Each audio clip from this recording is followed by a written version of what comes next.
Nada melhor do que começar o ano numa academia, não é mesmo? A gente vai falar sobre saúde, sobre bem-estar e eu te convido a acompanhar esse programa para conhecer comigo uma profissional de educação física que é joseense e se especializou em saúde da mulher e menopausa. Vem comigo!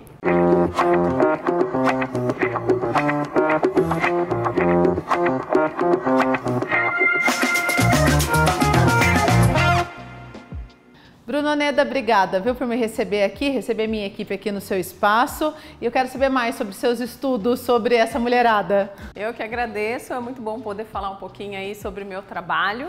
E, de fato, trabalho com mulheres aí que atravessam esse período difícil que é a partir dos 40.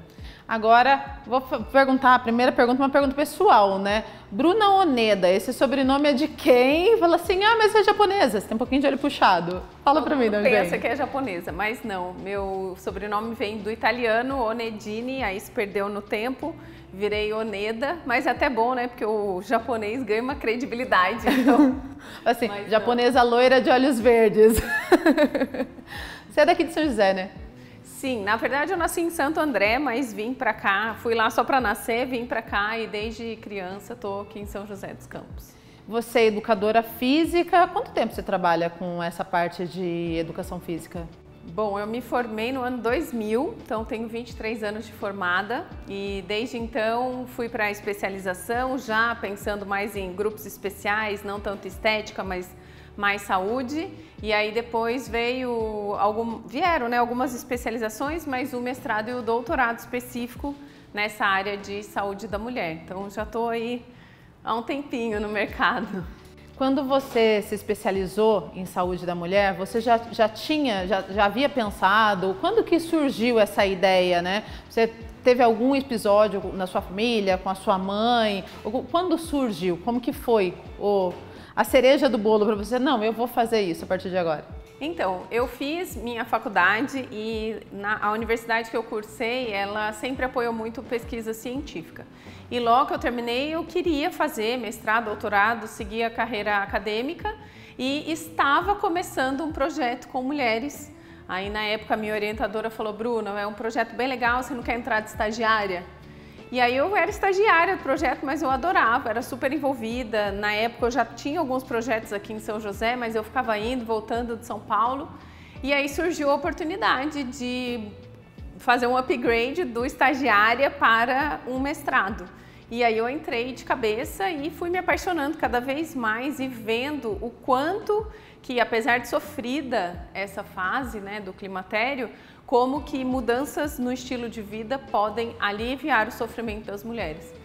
A menopausa ainda é um tabu, principalmente por conta dos sintomas, né? A mulher engorda, perde quadril, ganha barriga, começa a ter aqueles calores, né? Tem algumas coisas, você fica insatisfeita com o corpo.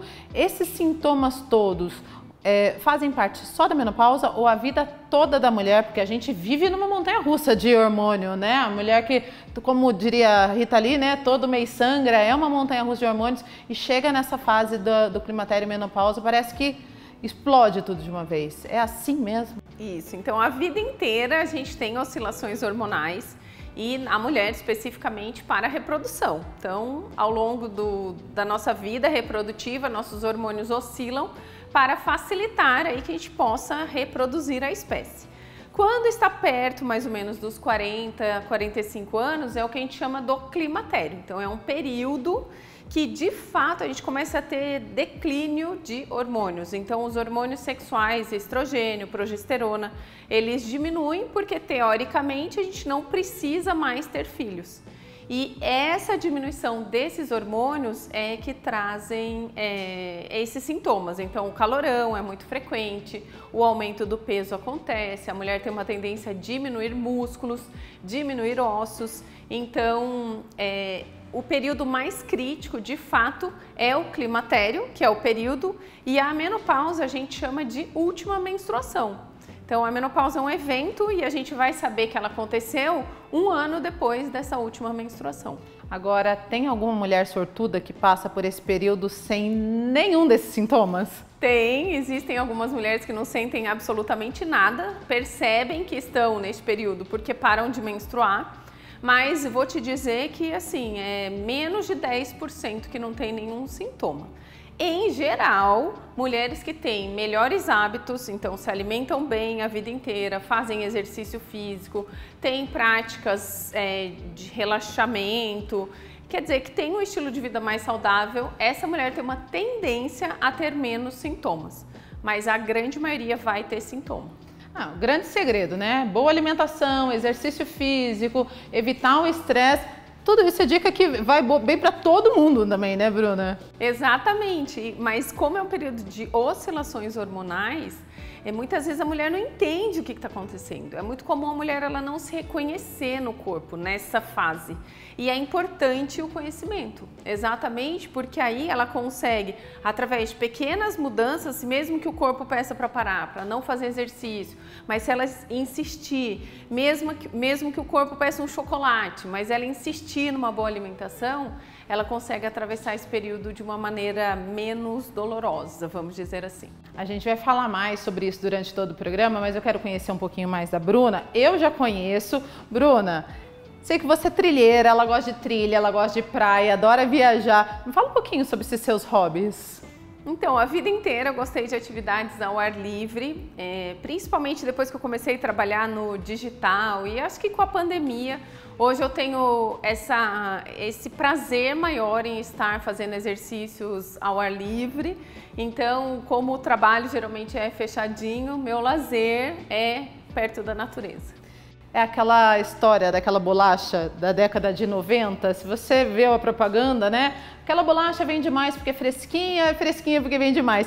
O educador físico gosta mesmo de fazer atividade física ou você já gostava de fazer atividade física e por isso te levou a fazer educação física? Eu acho que eu já gostava de fazer esportes e atividade física. E aí eu me encantei ainda mais quando eu comecei a estudar. Então, eu acho que a gente de fato já gosta antes de procurar estudar isso. Brunoneda, essa linda aqui com a gente hoje, a gente vai fazer um rapidíssimo intervalo. Daqui a pouquinho a gente volta com mais entrevistas.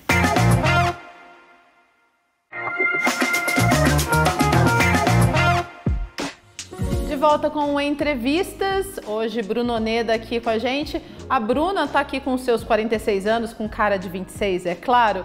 Bruna, eu tenho certeza que todo mundo já deve ter perguntado para você, já entrou na menopausa? Ainda menopausa não, mas já estou no climatério. Desde os meus 43 já sinto algumas diferenças aí no corpo, metabolismo, vai mudando, né? Quais foram as principais diferenças? O que você notou?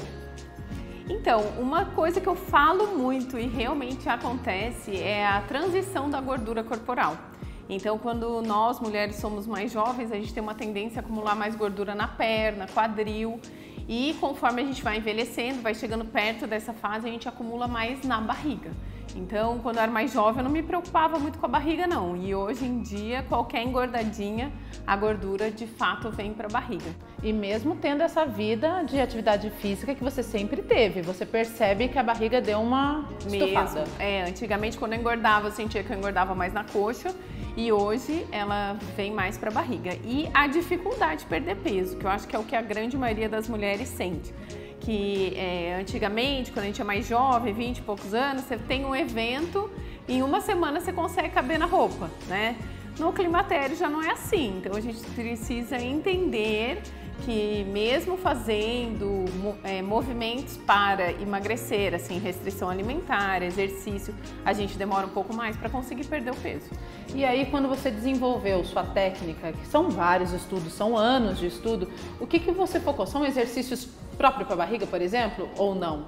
Você consegue perder gordura só na barriga ou você tem que perder a gordura total? Como que você faz essa distinção? Legal, essa pergunta é bem importante, mas só falando da metodologia, né? O que acontece é que a mulher, a partir, né, do climatério, ela tem uma certa dificuldade, inclusive, para começar os exercícios, porque ela está se sentindo cansada, ela está cheia de dores, principalmente aquela mulher que não fez exercício a vida inteira. Então, o que eu pensei foi assim, o que de fato ela precisa fazer num curto período de tempo para evitar os principais efeitos deletérios da menopausa. Então, no programa, né, na metodologia, ela precisa fazer exercício aeróbico, e é fundamental o exercício aeróbico para a mulher no climatério, por conta de alterações cardiovasculares, por conta do aumento de peso e etc. É fundamental exercícios com peso, então exercícios com cargas, não necessariamente máquinas de musculação, mas peso extra do corpo. Por quê? Porque a gente perde músculo, a gente perde osso e com a perda de músculo e ossos a gente tende a diminuir o metabolismo, então isso vai interferir também no emagrecimento. É fundamental que a mulher nesta fase faça exercícios de equilíbrio, que ninguém pensa nisso, todo mundo quer ficar magra. Mas a diminuição da massa óssea é muito grande e a gente consegue melhorar mais o equilíbrio do que de fato conseguir melhorar os ossos. Então a gente tem que prevenir que ela caia. E os exercícios de alongamento são fundamentais para dores, para melhorar aí todos os outros sintomas. Então esses 4 pilares de exercícios precisam ser feitos e foi o que eu fiz, organizei isso de uma forma que a mulher consiga realizar. Então a gente não pode pensar só na barriga, a gente tem que pensar nesses outros aspectos também e não existe um exercício que vai só na barriga. Quando a gente pensa em perder gordura, a gente tem que pensar em gastar mais calorias. E aí essa gordura vai sair da coxa, essa gordura vai sair da barriga, muitas mulheres afinam o rosto, né, perde gordura do pescoço, porque o processo de perda de gordura é geral. Muitas vezes a barriga é o que motiva ela a começar, mas na hora que ela está fazendo os exercícios, ela precisa pensar em tudo e é assim que a gente tenta organizar. Não adianta eu começar com um exercício muito intenso, aquela mulher que está cheia de dores, aquela mulher que nem pensa em fazer exercício, quer ficar sentada no sofá. Então ela precisa ir preparando o corpo dela para cada vez puxar mais ferro, vamos dizer assim, né? O importante então é sair do sedentarismo, mas aos pouquinhos, né? Não adianta ir com muita sede ao pote. Aquela mulher que sai do sedentarismo e tenta fazer um exercício que ela fazia há 20 anos, na certa ela vai desistir. Então precisa ser lento. Agora, Bruna, existe uma linha muito tênue entre a vaidade e entre a saúde, né? Às vezes a pessoa começa a treinar, começa para academia, daí ela já fica lá bitolada naquilo e fica... Como que você vê essa questão? Tem como separar? A pessoa ela realmente pode treinar, pode ter um corpo legal, mas pensando na saúde, não só na vaidade? Ou a vaidade e a saúde elas vão andar juntas nisso?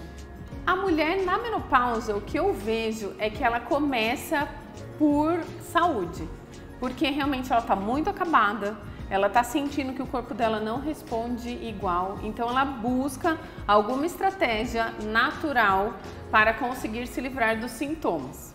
Uma vez que alivia os sintomas, quer dizer, com 2 semanas de exercício, você já melhora uma dor nas costas, você já melhora o joelho, você melhora a disposição. Aí vem a parte estética, porque, óbvio, todo mundo quer ter um corpo legal. Então, na verdade, organizando o treino, começando gradativamente, ela vai conseguir ter o corpo que ela gostaria e principalmente sendo saudável. É uma consequência, né? Agora, tem gente que chega aqui e fala assim, Bruna, eu quero que meu corpo fique igual a dessa modelo. Porque assim, você tem que se espelhar em você mesmo, né? Eu quero evoluir, eu quero ficar melhor do que eu sou hoje. Não existe milagre, né? Não tem como uma pessoa que tem um biotipo, uma estrutura, querer ficar com uma outra estrutura. Não tem jeito. Eu falo muito isso, não tem milagre. O processo é lento, é importante começar devagar, os resultados aparecem, mas aquela mulher ela vai ter o corpo dela melhorado, ela vai ter a saúde dela melhorada. Não tem como a gente imaginar um corpo e querer ser igual. É impossível eu, com 1,76 m desse tamanho, querer ficar igual a Bruna, né? Não dá, é surreal, é inimaginável, né? É inimaginável, mas muito possível que qualquer mulher tenha um corpo legal mesmo depois dos 45, 50 anos. Basta dedicar-se, né, a se cuidar. E não é só exercício. A alimentação tem um papel bem importante aí. Bruna, existe corpo perfeito? Não existe corpo perfeito e principalmente na menopausa. O que a gente quer é um corpo saudável, um corpo principalmente sem sintomas, porque o climatério ele judia mesmo assim do corpo da mulher.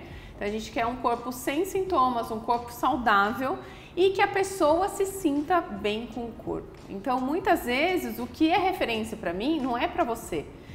O importante é aquela mulher se sentir bem dentro do corpo. E uma coisa muito importante que eu falei é que muitas vezes a mulher não se reconhece. Então, esse reconhecimento do corpo envelhecido, esse reconhecimento desse corpo de 50, mas esse olhar de todas as possibilidades que vem com uma cabeça principalmente mais madura, é que faz toda a diferença do envelhecimento aí pleno, vamos dizer assim. O corpo muda, a mulher tem que ter consciência disso, tem que aceitar isso e começar a ver beleza de um outro jeito, né? De um outro ângulo. É isso? É exatamente, se aceitar e ficar feliz com aquilo, e o autocuidado gera essa sensação de satisfação. Então, mesmo que eu não esteja com o corpo perfeito, com o corpo que eu gostaria, mas eu estou me cuidando, eu tenho um tempo para mim, eu me olho, eu consigo fazer as tarefas do meu dia a dia, isso faz toda a diferença. Então, de fato, a estética ela acaba sendo consequência, mas quando a mulher entende isso, usa a maturidade a seu favor, aí tudo melhora, até essa percepção de que o autocuidado é fundamental. Eu continuo com a Bruna Oneda, mas a gente vai fazer uma rápida pausa, daqui a pouquinho tem mais.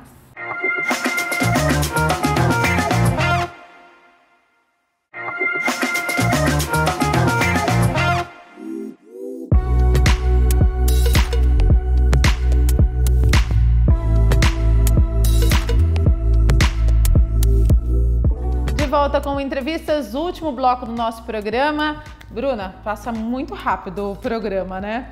No bloco anterior, você comentou que não é só o exercício físico, que a alimentação é muito importante. Então, assim, é sempre balancear exercício físico e alimentação, é isso? Exatamente, até porque, uma coisa que a gente ainda não falou, as mulheres nessa fase, elas têm uma vontade maior de comer doces, por exemplo, e a gente tem algumas alterações de neurotransmissores que aumentam, inclusive, a fome. Então, a gente precisa controlar tudo que a gente come, principalmente para não aumentar peso e etc. Mas também, muitas vezes, os alimentos podem interferir nos sintomas, como calorão, insônia. Então, a gente tem que prestar atenção em alguns alimentos. Engraçado você ter falado isso, eu até lembrei da minha mãe. Minha mãe nunca foi de comer doce, ela nunca gostou. E agora ela tá com um negócio, quero um docinho depois do almoço, um docinho depois do almoço. Então, a menopausa traz isso. Isso, a gente é provado já cientificamente que quando a gente diminui o hormônio, a gente tem uma tendência maior a querer doces e uma tendência maior a comer mais mesmo, aumenta o apetite. Então a gente precisa controlar. Bruna, esse Entrevistas é o primeiro de 2024. Eu tenho certeza que muita gente em casa deve estar pensando assim, quero mudar meus hábitos de vida, quero me alimentar melhor, quero ir para academia e aquela promessa de ano novo que todo mundo faz, quero emagrecer. Tem alguma dica que você pode deixar para essas pessoas, inclusive para mim também, né, que tem que entrar nos eixos? Então, a dica é não criar grandes metas. Vamos começando com pequenas metas. Hoje a gente chama de micro hábitos. E por quê? Porque se você não está fazendo exercício, você quer fizer uma mudança mirabolante, provavelmente em pouco tempo você desiste. Então, pequenos hábitos. Não tenho ainda como me matricular numa academia, não quero me envolver num programa. Aumente a atividade física do seu dia a dia. Então, escolha a escada normal, a escada rolante, escolha a escada ao invés de elevador. Pequenas mudanças no seu dia a dia que podem contribuir aí para a sua melhora. E a questão alimentar também, não adianta de um dia para o outro, vou parar de comer carboidrato, vou parar de comer doce, nunca mais vou tomar nenhuma bebida alcoólica, porque isso você sustenta por uma semana. Então, pequenas mudanças, então, essa semana eu vou evitar, por exemplo, farinha branca, na semana que vem eu já evitei farinha branca, vou tentar tirar um pouco de doce, e aí a gente vai organizando. Tem pessoas que funcionam muito bem direto no radical, mas a grande maioria das pessoas vão melhor quando a gente muda pequenos hábitos. E essa é a dica. Então, mesmo que seja a promessa do ano, você não precisa fazer tudo essa semana. Então, você tem o ano inteiro aí para cumprir e ficar saudável. Janeiro as academias ficam lotadas. Quer dizer, no fim de janeiro, porque as praias ficam lotadas no começo de janeiro. E muita gente faz exatamente isso, né? De tirar o carboidrato e fica uma semana, ou faz jejum. E vai fazer exercício físico de jejum. É um risco também, né? Para uma pessoa que nunca fez nada disso, fica de jejum, vai fazer exercício físico, também é perigoso, né? Nenhuma estratégia radical é bacana. O jejum, ele é uma estratégia que pode ser adotado, no entanto, não deve começar-se pelo jejum. Então, existem outras maneiras de a gente mudar a alimentação. Antes de pensar em tirar alimentos também, colocar alimentos mais saudáveis, isso faz toda a diferença. E nada de radicalismo, é um pouquinho por dia. Não é legal a pessoa que não está acostumada a fazer exercício sem ter se alimentado, assim como não é legal ter comido muito. Então tudo é uma questão de equilíbrio mesmo. Agora, Bruna, tem muita gente que fala assim, mas eu tenho dificuldade para emagrecer. Eu tento, fulano faz a mesma dieta que eu, emagrece e eu não emagreço. Tem isso? Tem gente que tem mais dificuldade, tem gente que tem mais facilidade ou não, é mito? Sim, não é mito. Os homens têm uma maior facilidade porque eles têm um metabolismo mais acelerado. E das mulheres, o que a gente sabe que a partir dos 40, né, o que a gente vem falando, a mulher ela fica com o metabolismo um pouco mais lento, diminui um pouco mais essa velocidade da perda. As estratégias são as mesmas, então mesmo que seja uma pessoa que precisa emagrecer 30 quilos, uma pessoa que quer emagrecer 5 quilos só, a estratégia é a mesma, boa alimentação, exercício. Se a gente for pensar num emagrecimento saudável, a gente pode pensar em meio quilo por semana. Vai ter gente que vai perder super fácil isso no começo, vai ter gente que já tem uma maior dificuldade. Mas para todo mundo funciona igual, restrição alimentar, exercício e devagar. Uma vez eu li, não me lembro, que a pessoa quanto mais pesada ela for, mais fácil ela tem esse start no primeiro impulso, assim, vou começar uma dieta, pessoa que tem um peso maior, ela elimina mais peso, é verdade ou não? Proporcionalmente, se a gente for pensar em percentual, essa pessoa ela tem mais a perder. E também, quanto mais gordinha tá a pessoa, mais líquido ela acumula. Então, esses primeiros quilos aí, muitas vezes é perda de água. Você primeiro desincha, depois de fato você vai perder a gordura. Então, esse começo para uma pessoa que está 20 quilos acima, se ela realmente faz uma restrição, consome menos sódio, consome menos açúcar, ela tem uma tendência a perder mais água, porque proporcionalmente ela tem mais água do que uma pessoa que não está tão gordinha. Aliás, você falou de água, qual que é a importância de se hidratar e beber bastante água? Fundamental. Muita gente fica inchada porque não bebe muita água. Quando a gente bebe mais água, nosso rim trabalha melhor, a gente incha muito. Então, principalmente agora no calor, né, nesses dias muito quentes, é importantíssimo que a gente consuma bastante água para que a gente elimine bastante água também. E todas as células do nosso corpo precisam de água. Então, é fundamental e principalmente se a pessoa está fazendo atividade física. Então, durante o exercício a gente elimina a água como uma forma de regular a nossa temperatura, então precisamos nos hidratar sim. Às vezes aquela sensação de fome, eu tô com uma fome, é sede. Pode ser. E a água engana bem a fome. Então, muitas vezes, você se organizar, e lembra do micro hábito, você se organizar para de hora em hora, tomar um copo de água, isso facilita bastante, ajuda a manter o nosso estômago cheio de alguma coisa. Bruna, a gente falou o programa todo sobre a saúde da mulher, sobre essa fase hormonal da mulher e não falamos dos homens, né? Os homens, eles também passam por fases, né? Mas é que a Bruna desenvolveu um trabalho específico para a mulher. Mas eu queria que você desse alguma dica para os homens que estão em casa também. Aproveite, homem, já que você é muito mais fácil para poder emagrecer, para poder ganhar massa, tal. Aproveite esse começo do ano. Eu quero Isso, aproveite e entenda o que acontece com as mulheres dos 40. É muito importante. Não é porque a gente falou de mulher que os homens não têm que prestar atenção. Mas assim, o homem, principalmente o homem perto dos 40 anos, ele é o maior risco cardiovascular. Então, o homem dos 40 anos é um cara que não pode ficar sem exercício, não pode descuidar da alimentação, então precisa manter o peso adequado, exatamente por conta do risco cardiovascular, de ter qualquer problema no coração. As mulheres vão ter isso só depois da menopausa. mas os homens é importante cuidar. E essa queda hormonal, ela é maior no homem mais velho. Então o homem ele vai sentir esse baque do envelhecimento depois dos 60. E a mulher ela começa a sentir isso um pouco mais cedo. Mas o homem que se cuida a vida inteira vai sentir muito menos do que um homem sedentário, que não faz nada, que não se alimenta bem, que é muito estressado. Então, cuidado é para todo mundo. E aquele atleta de final de semana, aquele que só vai pro futebol no sábado? Perigosíssimo. Esse é o mais perigoso. Então, assim, quer treinar só no sábado, mantenha uma ótima alimentação, mantenha-se dentro do seu peso e procure dentro da sua agenda pelo menos mais um dia aí para fazer os exercícios. Primeiro, para não se machucar. E segundo, para de fato manter a saúde. Uma única vez na semana, hoje em dia, não é considerado como uma pessoa ativa. Muito bem. Bruna, obrigada, viu, por esse bate-papo. Por começar o ano aqui com a gente. Eu que agradeço, foi muito bom. E você, mulherada que está em casa, se está passando pela menopausa, se já passou, se vai passar, é só uma fase. Aproveite bem o seu momento, cuide do seu corpo, cuide da sua saúde e principalmente da sua cabeça. O Entrevistas fica por aqui, a gente volta na próxima semana, mas até lá você nos acompanha em nossas redes sociais. Tchau, tchau!